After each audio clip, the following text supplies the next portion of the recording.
pajatu tili munyengo yakuzepula mapatrols potengera ndi chifulaya chimene Malawi Police Service apanga publish pa tsamba la mchezo la Facebook pamene amafotokozera nzika zokhala ku Lilongwe ku capital city kumeneko kunena zonena kuti akhalatu akukwapula mapatrols mu mzinda umenewo ngati njira imodzi yofuna kubweretsa chitetezo mu nyengo imene ya Easter potengera ndi uthenga umene analemba pamenepa. Komano magayi chosekesa kwambiri ndi chonena kuti magayi omenya mapatrols aja akupeza zoti akuthima osati masewera, akupeza zoti ali ku mapatrols komano ndi kuti alezereratu osati masewera akajaso ndi kuti kuwapweteka size ngati njira imodzi yosimikiza kunazo kuti magayi amene akupanga mapatrols komano ndi kuti akupeza zoti atheratu kajaso kuwagoboza osati masewera. Tate ntioneko kafuteji kamene kakuzungulira masamba mchezomo, kafuteji kamene kakuonesa zona kuti officer wina wake ndi kuti ali ku mapatrols amene amanena makosana amene wakomano ndi kuti watheratu osati masewera ndi kajaso. Mukagwera pasewu muzimenyetsa muvulala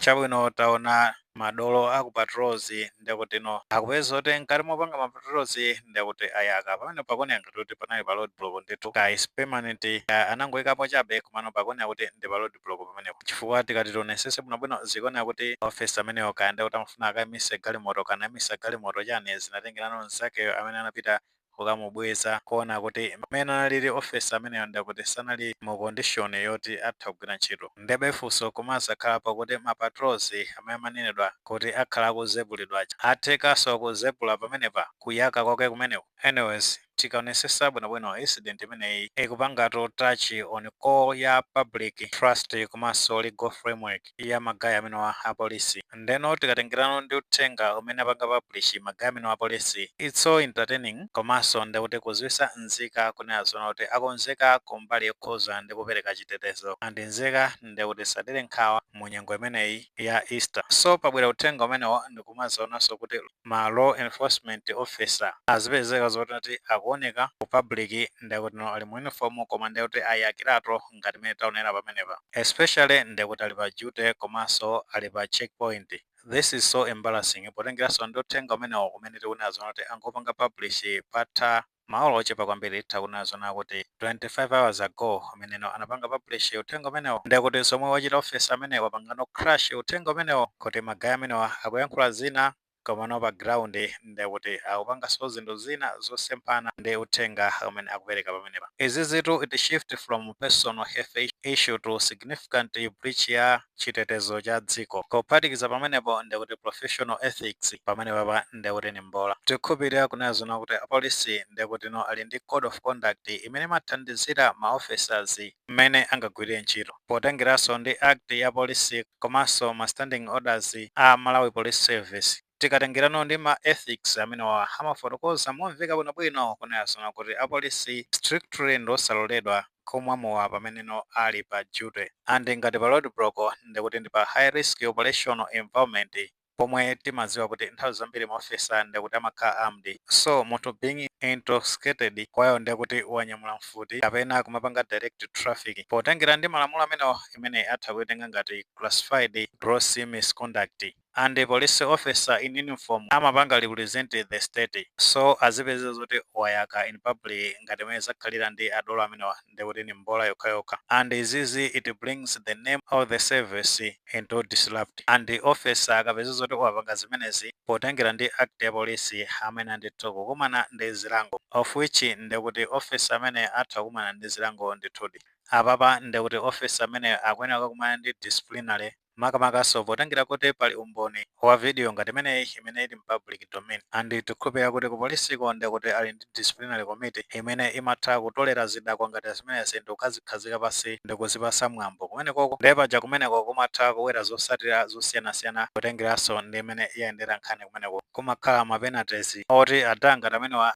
anali senior atha kuwapanga stripe seniority rank imeneyo kuwatsitsa ndithu udindo umenewo kuchitanso minyama kupeza kuti akumana ndi dismissal kumeneko and achite mwayi kuti sananyamule mfuti otherwise anakatha kumana ndi criminal charges yonena kuti wapanga misuse firearm ndiye paja timadziwa kale kuti nkhani ngati zimenezi zachilendo zakhala zikuchitikapo takhala tikuona ma public domain umo ma footage ngati amene akuzungulira kuona ndithu kuti maofesa ali mu uniform ali pa duty ndi kuti akuyaka osati masewera ena peza kuti ayakirato omwe ali kwala agona ndi kugona kumene ngati anali ndi firearm ndoti angosiya chapambalipo zakhala zikuchitikadi ndithudi zimenezi tikakutengani mbuyo pang'ono munali mu chaka cha 2023 unali mwezi wa June umenewo apolisi anazabwera ndi chikalata kufotokozera kuna zoti awerusa apolisi enake amene sanathe kusunga mwambo apolisitu amenewo onse intoto analipo 10 ganyu anatha ndithudi kumene ku polisi tinaonapo mu chaka cha 2021 kunali chakuzomba uko kumeneno Inspector Maxwell Muhana anapeza zona kuti wayaka ndi kuti footage yake inali pena paliponse masamba mchezo atayakirato osati masewera sizokhazo so tinaona kuti ku Kafukule mboma la Mzimba kunapeza zoti officer winake ndi kuti anali pa duty wanapeza zoti wayaka chani ndi kuiwalato kuseka kusero mapeto ake magaye amene anagwidwa ndi milandu yosiyanasiyana kuphatikizapo adaina ake ndi kuti anali ndi mlandu wa mada anali muchitoposi menemo ndi ataona zoti officer wayaka anapeza zoti magaye amene anangoti mwayindo omwewo ndi kuti kuwazika kuthawa nkhani zake ndi zonena kuti officer anali atayaka ali pa ntchito so potengera ndi powerful digital accountability footage imene ikupanga security ikhalatu umboni wa digital pa nkhani yokhuzana ndi blunder imene adamino apalamula ndipo zipangisa zonena kuti ma authorities achitepo kanthu in transparent potengera ndi circulation ya footage imeneyi inakhala zonena kuti sinapange security zinakatha kungothera in silent so chinthu china ndichonena kuti tikhala zonena kuti tafika pamalo ngati panepa pa road block tapeza kuti maofesa ndi akuti ayaka ngati pamene anayakira ati amenewa zimangofunika kupanga comply with basic safety instructions after no pamenepo ndati kungopita pamene pali police station pafupi ndikuti no ndikukapanga ripoti incident ngati imeneyi zitha kuthandiza chinthu chinanso chimene tikufuna kuyankhulapo ndichonena kuti ku polisiko akuluakulu kumenekoko mukuyenera kumachita ma mental health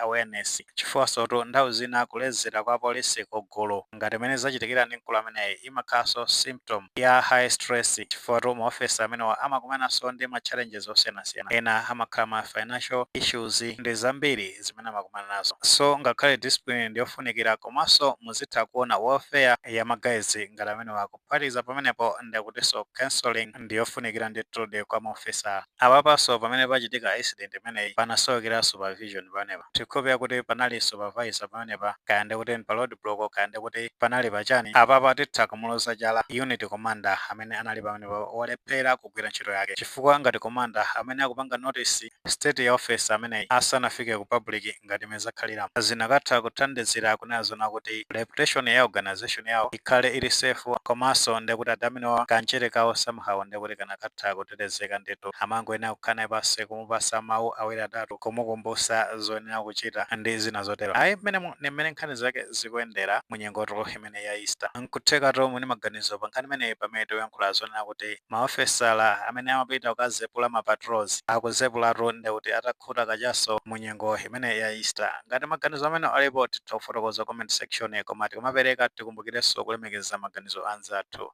sakwere panga like video imeneyi komanso panga subscribe channel chimene cha Fox Malawi News 18 chikuti nkhani zambiri zikamachitika ndikuti zitha kufikerani mosavuta.